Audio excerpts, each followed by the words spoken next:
We built this city on rock and roll. Built this city. We built this city on rock and roll. The Mike Trivisonno Show. Good to the last syllable. WTAM 1100. Cleveland, the Mike Trivisonno Show. We built this city on rock and roll, on cars, on steel, and on healthcare. This afternoon, we're talking about the relationship between what you eat and what your state of health is. We've had Dr. Colin Campbell for the last hour, and now we're going to be given the opportunity to hear from renowned physician at Cleveland Clinic, Dr. Caldwell Esselstyn. He's a top surgeon. He was head of the breast cancer task force, and he has done extensive research on the connection between diet, nutrition, and health. Dr. Caldwell Esselstyn is going to be with us for the next hour to take your questions. I'm here with Elizabeth Kucinich, my wife, my partner, and someone who has spent a lot of time studying these issues, now the Government Affairs Director for the Physicians Committee for Responsible Medicine. Elizabeth, great to do the show with you today. Thanks, Doug. And so let's begin by introducing Dr. Caldwell Esselstyn of the Cleveland Clinic. He's here in our studio. Dr. Esselstyn, heart disease, controllable, reversible. What do you say to people out there who are grappling with heart disease, whose loved ones may have their life threatened by it? What do you have to say in terms of words, not just of comfort, but direction? Well, Dennis, first of all, let me say thank you for this opportunity to be with you and Elizabeth on this wonderful Cleveland afternoon. I think that as we really delve into heart disease, it's really kind of fascinating when you look a little bit, take a moment and think about the epidemiology of this disease. For instance, if you were to do a careful search, even today, across the globe, across the planet, and you were to look at areas like rural China, the Papua Highlands in New Guinea, Central Africa, or the Tarahumara Indians in northern Mexico, you know, you're going to be so impressed by the fact that cardiovascular illness in those cultures is virtually non-existent. And that's because by heritage and tradition, they largely are plant-based. And that was really a significant amount of information that I think really has tremendous implications as to where we can go to control this disease. My own interest in this probably was started by the fact that when I was chairman of our breast cancer task force, my frustration began in the late 1970s and early 80s when, for no matter how many women I was performing breast surgery, I was doing absolutely nothing for the next unsuspecting victim. And this led to a bit of global research on my part that it's really quite striking to notice that in Kenya, breast cancer was practically 30 to 40% less likely than in the United States.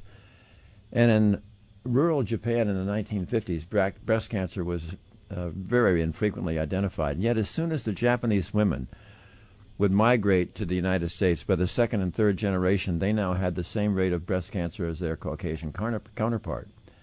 And perhaps even more compelling was when we looked at prostate cancer in Japan. In 1958, in the entire nation of Japan, how many autopsy-proven deaths were there from cancer of the prostate? In the entire nation, 18. That's an absolutely the most mind-boggling public health figure I think that I've ever encountered. But at that time, I made a decision that I felt that my bones would long be dust before I would really ever get answers to cancer through nutrition. So it was just made a decision that it would probably be best to do this through the leading killer of women and men in Western civilization, which was cardiovascular disease. How many people are we talking about are affected in America every year by heart disease? Well, literally, there probably are. When you think about the number that 500,000 are dying of heart disease, and there's another 1.5 million new heart attacks, and there, you know, Dennis, you're asking the wrong guy, because what I'm going to say is this as an answer. Right now, I'm going to tell you that, and this is something that we cannot be proud of, but that the way that our children are eating today, with the autopsy studies that have been done in this country, and between those who were 17 and 34 years of age. This was done in 1999. Those who died of accidents, homicides, and suicides, and the disease is ubiquitous. Now, not enough to have their cardiac event yet, but here it was, the disease in these late teenagers already well established. What does that tell you about the quality of our school lunches and how we're feeding our children, that they already have coronary disease by the time they're late teenage? I mean, this is, and yet the truth be known, coronary disease is nothing more than a toothless paper tiger that indeed need never exist. And if it does exist, it need never, ever progress. This is a food-borne illness. So at what point did you discover that it was connected, to what people eat? Well, as I was saying in that, after that global research, it was so evident, looking at these cultures where cardiovascular disease was virtually non-existent, I decided to try to take that information, that knowledge, back to the clinic, and that's when in 1985 I went to the Department of Cardiology and was able to end up with about 24 patients who were really quite ill with coronary artery disease, and that's when we started asking them to eat totally plant-based. You know, it seems that there's tremendous financial implications here because these diseases could create a lot of expenses for people. We've got Eric, who's actually calling in from Fox. And Eric, welcome to WTAM, the Mike Trivisonno Show. This is Denis Kucinich, and with Elizabeth. How you guys doing? How are you, Representative? Pretty good. Good to have you on the air here. It's one of the largest stations in the country, and we're glad to have you with us. And very good, and good to be with you as well, Elizabeth. Thanks, you guys too. Occupying the airwaves? We are, and we're occupying it with a serious discussion about the cost of these diseases. And Elizabeth. Yeah, so, I'm really interested in the question of farm subsidies, particularly when we look at how much money our government is spending on the production of these unhealthy foods. Over 2/3 of the subsidies go to the production of meat and dairy, and additionally to high-fat products, sugar, etc. What's your feeling on farm subsidies? Well, I think they're one of the ways that we can cut spending. I mean, clearly we have a spending problem. You guys may disagree with me, but I think the reason why we're in $15 trillion in the hole and adding about $1.3 trillion per year is the spending side of the ledger, not necessarily the revenue side. But so when the super committee fails yesterday because they can't figure out how to cut spending or raise revenues to the tune of $120 billion per year, which makes up only a 3% difference in what's going on, 3% cut in spending, let's call it that. One of the ways that the left, likes to one of the things the left likes to do is point to the oil industry subsidies or the food industry subsidies. They really don't amount to very much on the grand scale of things. I mean, the American Enterprise Institute today had an op-ed which was talking about $100 billion worth of subsidies could be cut over the next 10 years, okay, and that's food farm subsidies. $10 billion a year. We're $3.8 trillion. Oh, yeah, I know. We're just talking about food and health on this program at the moment. So, I'm really interested when you listen to and you look at really we're talking to Dr. Esselstyn from the Cleveland Clinic, looking at cardiovascular disease. Now, whoever is paying for health care and all of those kinds of things, let's look at these costs. Now, $818 billion is the projected cost per year for heart disease alone in 2030. Heart disease, $500 billion. Type 2 diabetes, $500 billion by 2020. These are all diseases and costs that the government is subsidizing through Farm Bill, through all of these different things, through feeding programs in schools. We are coughing up the money at the beginning. We're subsidizing the production of these awful foods. And then, in one way or another, the American people are footing the bill. I don't think this is a left-right argument. I think this is a whole America conversation to be having. We're all just dying from these diseases, and we're all having to foot the bill one way or another. So, Eric. Well, I'd like to get in here a little, if I may. Yeah, that's why. Do Americans eat poorly? Sure, absolutely, we do, and is probably as well as the rest of the world. Now? You asked me a left-right question. You said, should the farm subsidies be in place? Look at what's going on with health care, with Americans' health. does one have anything to do with the other, Elizabeth? I'm failing to make the connection here. Well, the one thing we're talking. Hold on, allow me. Should we blame the oil companies if there is an increase in the amount of deaths on the highways because people are driving their cars, which happen to be using gasoline in the engines? I mean, is that not the same argument? No, I don't think so. I think this is about the government choosing the foods that are available and cheap for people to eat. Well, I'm all for the government getting out of my food, absolutely. So that's what we're talking about. If you want to call it subsidies, that's fine, but as long as you're not going to go ahead and regulate, how much salt I can eat or how much fat. No. You eat as much salt as you like. But no, I was talking more about how it seems to me that we were actually probably on the same page with this, in that I don't want the government determining what foods are most available and the amount of money that's going in to support these different industries that are producing healthcare costs on the back end of it. What to eat and no, actually, absolutely not. One of the things that we started this program talking about was that people should be able to make their own choices, and they should have information about the implications of the choices they make. I mean, I about a few minutes ago, I shared my own experience, Eric, where I grew up with Crohn's disease, and I had it really bad. I had very serious surgery when I was 20 years old. And it was only after I made my own decision to change my diet and had to go with that every day for years and years that I finally started to experience a level of health, even now, today, that I never had in my earlier life. So I'm a strong believer that we should give people information so they can make better choices. And that's what our program is today with Dr. Campbell from the China study, Dr. Esselstyn from Cleveland Clinic, who's worked on the implications for cardiovascular disease of changing diets and how it can ameliorate cardiovascular conditions, heart disease, from changing your diet. So this is really about personal responsibility. Throughout all the debate on healthcare that we had last year, one of the things I kept saying was, look, people need to have the opportunity to make better choices, and if they do that, then they don't have to rely on whether they have private insurance, public insurance, or whatever, because they'll be healthy based on their own choices. Well, okay, then I have to call you out on that a little bit, because I'm constantly getting, the liberal left telling me what I can eat, when I can eat it, and if not this guy. All right, well, fair enough then. I say remove all the farm subsidies, remove all the oil company subsidies, as long as you're willing to remove all the green energy subsidies as well. I'm on board with that. I'm game.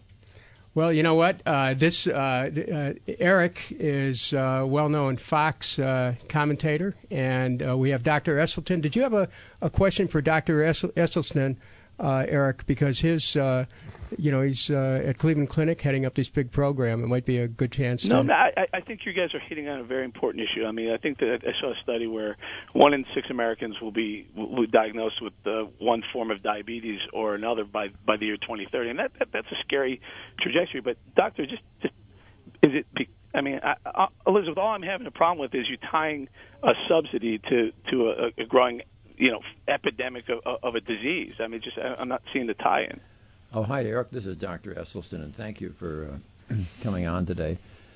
I think maybe we don't have the relationship correct, but I was just mentioning earlier how by the time people are senior in high schools, they already have a foundation of coronary artery disease, which is established. Now, we know that there are certain foods that cause that, such as dairy products, cheese, milk, butter, ice cream, and then the things that are fried, like French fries, and, of course, meat. And when you look at the annual, not annual, I should say, every 5 years, there is a food pyramid that the USDA produces. And on that food pyramid, which is the advice to Americans on what to eat, there will always be the same emphasis on dairy products and meat products, which are heavily subsidized by the government to the tune of something like 63%, whereas vegetables and fruit, I think, get almost less than 3%. Less than 1%. And, less than 1%. So it's not very equitable there. And also, it's a sad thing is that the food triangle that is given to the American people by the government... Sir, can you just take a step back? Can you say those numbers again? The numbers on the... Yeah, the vegetables at 1%. And less than 1%. Yeah, I can send you all this information. No, just tell me the first part of that statement. That the subsidies, direct or indirect, is about but that's 2/3. relevant, isn't it? When you say direct or indirect, you're talking about likely indirect, meaning a final product, right? Well, indirect being to the foods that indirect being corn and soy, which are directly going into the stomachs of an animal which is being produced for meat or dairy, so 63%. So 63%. Okay. All right. So you're saying pull a corn subsidy. That would be cool. No, or you could say, let's see if we can't have the food triangle made up by people who have a more balanced view in view of what are the foods that are going to give nutrition. For instance, right now, having the USDA make up your food triangle is like having Al Capone do your taxes. Okay, with that, Eric, thanks for being with us. We got to go to traffic. I've just been given the high sign here. Traffic with Mike Trivisonno. A gentle guy known for his gentle touch. WTAM 1100. Good afternoon, Cleveland. This is Congressman Denis Kucinich. I'm here with Elizabeth Kucinich. We're co-hosting the Mike Trivisonno Show, and thank you, Mike, for the honor of being with your inestimable listening audience. We have Dr. Caldwell Esselstyn from Cleveland Clinic. He's here to talk about the relationship between diet, nutrition, and our state of health. We're going to go right to the phones. Bob is on a cell phone. Hopefully you're still there. You have a question about heart disease. Yeah, hi, Dennis. To Dr. Esselstyn. Yes, sir. My question is this. At what point, when you say 500,000 people a year die from heart disease or something like that, how many of those people are, 80, 85, 90 or more? And, at what point do you say a person, they might have died of heart disease, but they really died of old age because, we're not meant to live forever. So, at what point do you not include people in these statistics simply because, their bodies gave out? Well, I think that's an interesting question. I think it's one that the audience will certainly be interested in. It really isn't broken down that way, but I think that the thing that frustrates all of us is the fact that that final event may happen all too often in people who are in their 30s or 40s or 50s, as well as those who are much more senior. I made a comment earlier that the disappointment that some of us feel today when we think of the autopsy studies of our young who have died accidentally or otherwise, it's so frustrating to think that even in high school, the foundation of coronary artery heart disease has been laid.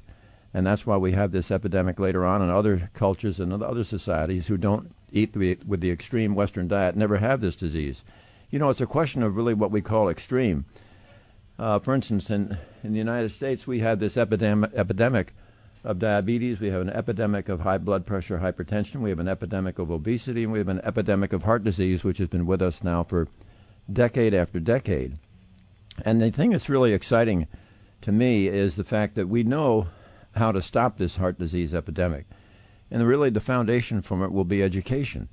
We have to show the public the degree of nutritional literacy that they can have and deserve to have, to know that every time certain foods pass their lips, they are injuring that most delicate of all linings in the body, the endothelial lining, which lines all of our blood vessels, and that's very fragile to certain foods. Well, Elizabeth. We all know people who, have eaten, biscuits and gravy and smoked cigarettes and everything and lived into their 80s and 90s. And I guess, again, my question is, did they die of old age or did they die of, at what age is there a line beyond which or above which you say, we all have to die of something, so we can't really say they died of heart disease, but they died of old age. I think I understand where you're coming from, but I guess I basically cannot agree in the fact that we have so many people who are younger who die of disease, and I don't want people who are in their 80s to have to die of a disease that never has to occur. The logic of what you're saying is that heart disease accelerates the end of people's lives, and that people can pick up heart disease at an earlier time in their life strictly because of their diet. Is that what you're saying? Absolutely. Okay, let's go. Elizabeth, go ahead. Now, Dr. Esselstyn, you've performed many heart bypasses, and you haven't. You've been, breast surgery. But okay, but you've been working with people who have had many heart bypasses. Right. Can you share some stories about some of the patients who, so maybe some of those extreme cases that you've been able to help, and then others? Well, I would just say that last week I was actually presenting our data in front of the state of Kentucky legislature in their House of Representatives. And it was so actually inspiring to see in the audience, when the moment was right, I was able to call upon a patient that I'd seen about a year and a half ago. This is a marvelous 78-year-old woman who had come to me with a significant blockage in her carotid artery that goes to the brain, where they were contemplating surgery. She was diabetic. She was over 30 pounds overweight. And somehow she came up to Cleveland. She went through our intensive 5-hour counseling seminar, and she just really got it. And here she was, 78 years old, came down in front of the legislature and told her story. She had lost 30 pounds. She was no longer diabetic, and she had a significant reversal of the disease in the artery going to her brain. That's extraordinary. That's an important story. Rick, you have a question for Dr. Esselstyn. Rick from Solon. Yeah, I do, as a matter of fact. Dr. Esselstyn, I actually talked to you, and per your last caller, I'm a younger guy that had unfortunately got introduced to sternotomy about 3 years ago. And we chatted a little bit, and I got right on the kale and all the good bok choy and all that. And I can tell you, what Caldwell Esselstyn says is correct. And if you read his book, heartattackproof.com, and check out the vignette, the 7-minute vignette, it's a real easy-to-get kind of thing. This guy dedicated his life to a lot of stuff, and a lot of people want to come with these, it doesn't work. Well, it does. Well, Rick, what was your situation before you started to change your diet? I was fine. I was actually doing triathlons. It seemed the more I made, the better I ate, the more lobster I consumed, the uglier it got. I had a problem one day. Didn't have a lot of coaching on the preventative side. Ended up getting the Zip up at the clinic, and have been on Caldwell's Esselstyn's diet since the day after, something that Clinton said that he wished he would have done before he had his second event. So I can tell you, my cholesterol is half of what it was. My blood pressure's totally under control. My weight's 23 pounds less. This gentleman... And that's as a result of changing your diet. To exactly what Caldwell Esselstyn recommends. As a matter of fact, my wife's a clinic employee, won't go into names, but she went out of here today with a book called Engine House Number 2 by Caldwell's son to give the meatloaf recipe to the others at work. So, they're catching on, believe me. And it's a slow process. And I think this gentleman probably got a lot of slings and arrows and probably has a few in his back from the general medical community that doesn't really have the understanding, but slowly is acculturizing to plant-based. And I think we'll catch on. I have 3 kids that follow this religiously, and I guarantee they won't have the problems that I got into. So I really want to thank Dr. Esselstyn for his work and the things he's done, and people should take the time to just review his information, and it's available, heartattackproof.com. That's great. Thank you so much for your comments. Dr. Esselstyn, now the last caller just mentioned your son's work, Rip Esselstyn, and Engine 2. Could you share a little bit of information about firefighters, and heart disease there? Well, it's kind of cute. My oldest son, Rip, was after he left University of Texas, was a professional triathlete for 10 years, and then really didn't think that this was going to be something he would do the rest of his life, and so he became a firefighter. And after 12 years of being a firefighter, it was very apparent to him that most of their calls actually were for lifestyle-related diseases, people who were collapsing because of heart disease or collapsing because of their diabetes. And also what he really was aware of was that the majority of firefighters were dying from heart disease. And this prompted him to actually end up writing a book called The Engine 2 Diet, which was designed for his fellow firefighters, but now has had quite a run with the general public. Great. We're going to take a call from Terry in Parma. Terry, are you on the line? Hello, Dennis. Hello, Elizabeth. Hi, Terry. Hi, Terry. A question for Dr. Esselstyn. Yes, I'd like to speak to him, please. Go ahead. Hi, Terry. Hi. Yes, I live across the street from a high school, and I can just look and just see the obesity rising in the teenagers. There's like 50%, like they're trying to walk and carry books and this and that. And I thought when you were speaking about an epidemic coming, yes, I think there should be something totally done, because if not, there's going to be a lot of people attending funerals of their loved ones and this and that is not such a good picture that we would like to see. And I hope that this call reaches everybody because it has hit my family, and I think that if we watch what we eat and try to exercise more and try to get going with this now, that maybe that there will be a change, and maybe people will wake up and want to have their families longer to be live with them, and the teenagers especially right now, if they can get them now. Before, as when I was younger, there was like maybe one or two obese kids in school. We were all thin, we were all skinny, but as I don't know, the way the meat is or processed or whatever's going on with it, these kids they're just like blowing up. I mean, they're... What about that, Dr. Esselstyn? Here's somebody who lives... They're huge, they're walking, they can hardly walk, they can hardly breathe, and you could see as they're walking down the street, it's just, it's horrible. Yeah, thanks, Terry. Thank you, Terry. Terry points out, just living right across from a high school, she's seeing these children and their adverse health.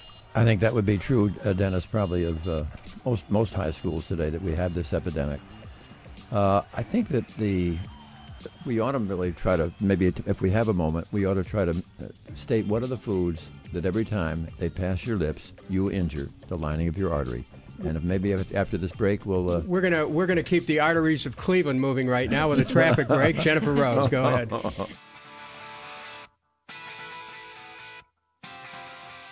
The Mike Trivisonno Show. Delivering you safely to your destination since 1996. WTAM 1100.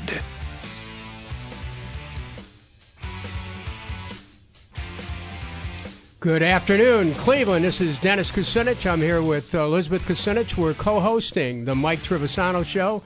Mike, it's an honor to be on your show and to be with your audience. We're talking today about the relationship between diet, nutrition, and health. And I was just passed a fact here by my staff saying that in the CIA fact book, U.S. life expectancy ranks 50th out of 223 countries. And so if we can find a way to live longer and with a better quality of life, that should be something that would interest all of us. We have Dr. Caldwell Esselstyn from Cleveland Clinic here this hour, and we're talking about the choices that people make in the food that they eat and how that can favorably or adversely affect their health. Dr. Esselstyn, before we took the break, you were saying about the certain types of foods that people can eat or should think twice about eating.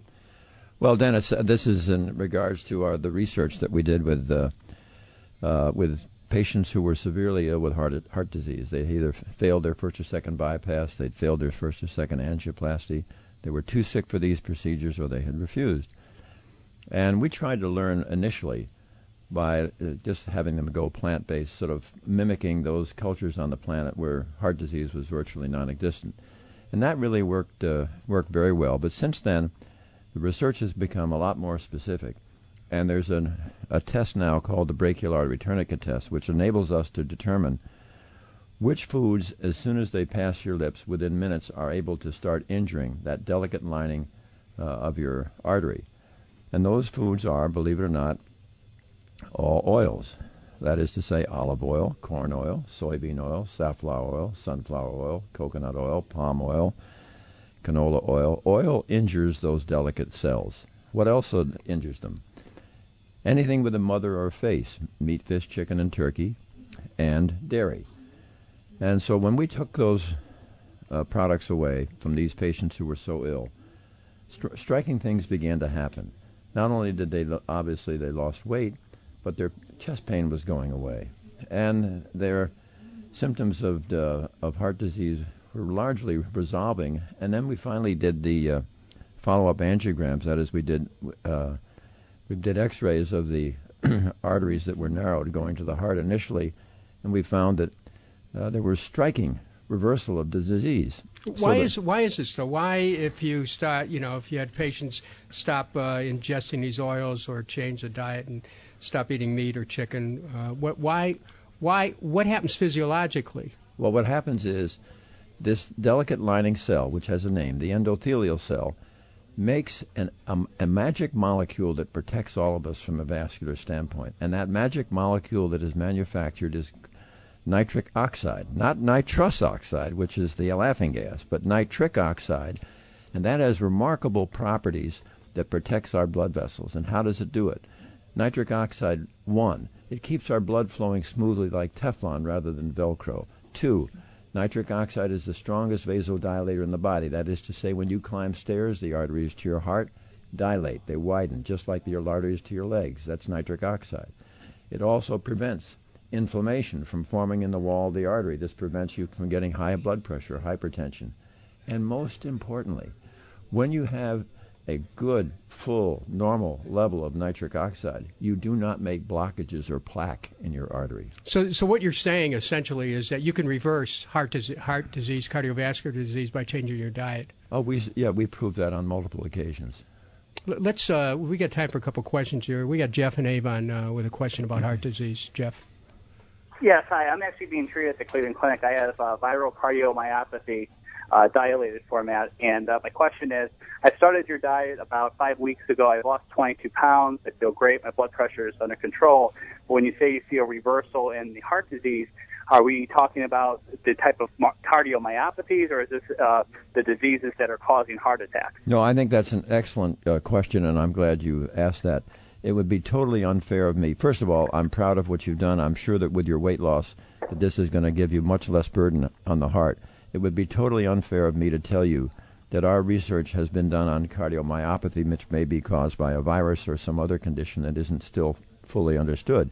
Mm-hmm. But what our focus in our research has been on the primary culprit in heart disease for most Americans, which is the heart disease in the arteries that go to the heart. And this we've pretty well have conclusively shown that not only can it be halted, but it can be reversed. That's very powerful. Let's take one more call before we go to the break. Constance from Brooklyn. Hello, good afternoon. I heard Dr. Esselstyn on February 9th. I started his lifestyle on February 10th. I have never felt better. When I listened to him, I had tears in my eyes because I thought that I was growing up with heart disease and that the stent that I had was normal and that having chest pain was normal. I have never felt better, and I want to say I am not bored. I am not hungry. I have lost weight, and I don't have to shop at the expensive stores either. I'm able to go to Mark's. I'm able to go to the West Side Market. I don't have to go to Whole Foods or Heinen's. Anybody can do this. Dr. Esselstyn, I thank you. Thank you for your comments. Thank you. We have a board lighting up here with people who have, it sounds like they have similar experience. This really shows you how people can make different choices. They can change their lives. We are making a choice right now to go to the break. You've been on with Dr. Caldwell Esselstyn of Cleveland Clinic, Elizabeth Kucinich, my co-host. This is Congressman Denis Kucinich. For Mike Trivisonno, WTAM. Stay with us for the next hour. We're coming back with Dr. Neil Barnard from PCRM, and the number is 216-578-1100.